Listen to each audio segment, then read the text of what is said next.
মীন রাশিতে শনি প্রবেশ করছেন, অর্থাৎ আপনাদের সপ্তমভাবে শনি প্রবেশ করছেন। সুতরাং রাশিতে কিন্তু শনির পূর্ণ দৃষ্টি পড়ছে।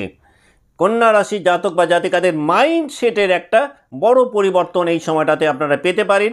আর এই মাইন্ডসেটের যে পরিবর্তনগুলো ঘটবে সেগুলোকে যদি অ্যাকসেপ্ট করতে পারেন কন্যা রাশির জাতক বা জাতিকারা, তাহলে কিন্তু আপনারা একটা উন্নত জায়গায় নিজেদেরকে নিয়ে যেতে সক্ষম হবেন। শনিদেব যে সময়টা মীন রাশিতে অবস্থান করবে, কন্যার ক্ষেত্রে পঞ্চমপতি সপ্তমভাবে সঞ্চার করছেন। যারা লাভ রিলেশনের মধ্যে রয়েছেন, শনিদেব মীন রাশিতে প্রবেশ করলে কিন্তু সেই প্রেম বিবাহে পর্যবেসিত হতে পারে। যে সময়টাতে শনি বক্রী থাকবেন, আপনাদের রাশির উপরে কিন্তু বক্রী শনির পূর্ণ দৃষ্টি পড়বে।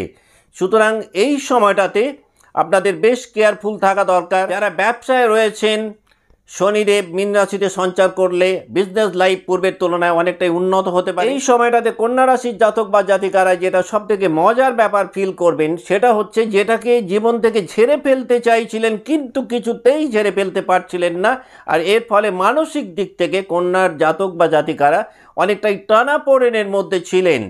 আলটিমেটলি সেই ব্যাপারটাকে কিন্তু নিজেদের জীবন থেকে ঝেড়ে ফেলতে পারবেন বা সরিয়ে ফেলতে সক্ষম হবেন।